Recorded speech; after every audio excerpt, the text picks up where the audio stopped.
Urbanistas. This is the story of our homes and our city. Interior designer Cynthia Almario's latest project can be found in this old apartment in Quezon City. It's called Cerchio, which means circle in Italian. In the delivery of the ambiance, I decided to use the circle as my primary design influence. This used to be a dilapidated apartments and they were side by side. We leased them as one and I removed the dividing wall between the two so that I was able to get this big space, and I decided to make the overhang the terrace. The ground floor embodies the simplicity and elegance of casual dining at Cerchio.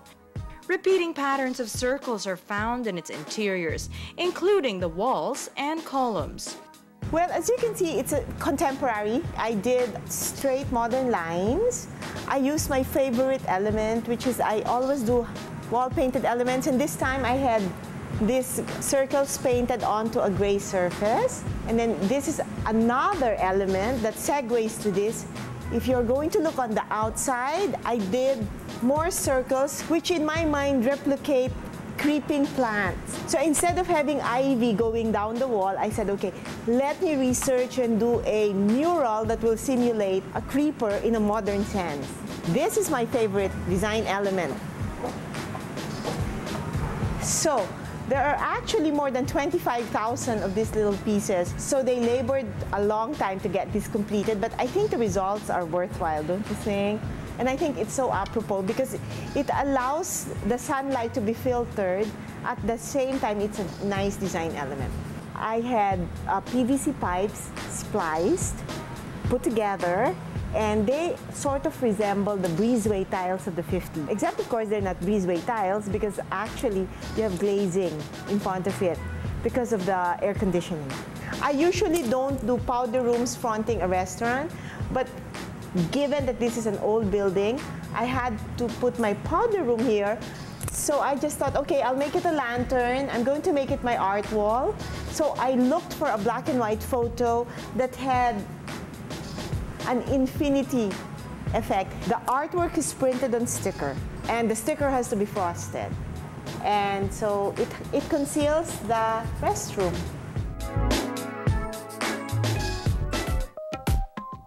The second floor features a mix of dining tables and lounge seating.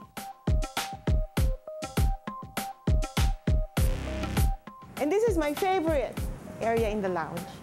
I decided to make a lounge. I decided to make my favorite thing. I love doing bookshelves. And so here, I collected the accessories from all over.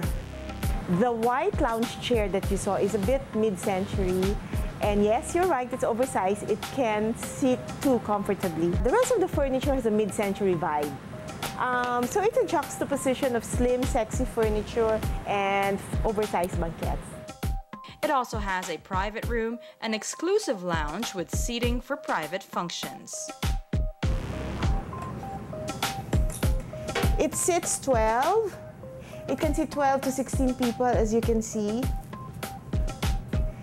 And it's, you know, if you wanted to have an intimate group, a small party, you can have it here.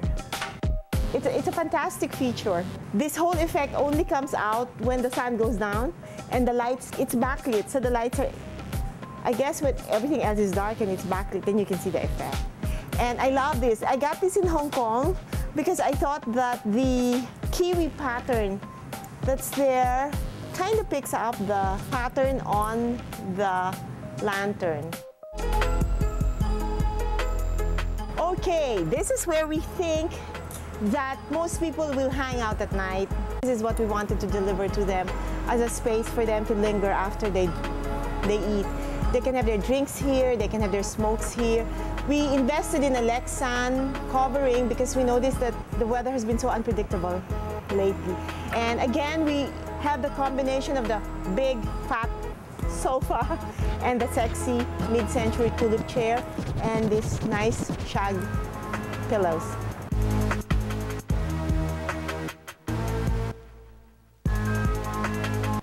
Urbanistas in the Philippines and TFC, thank you for watching, and please keep your emails coming. I'm Daphne. Good night and sweet dreams.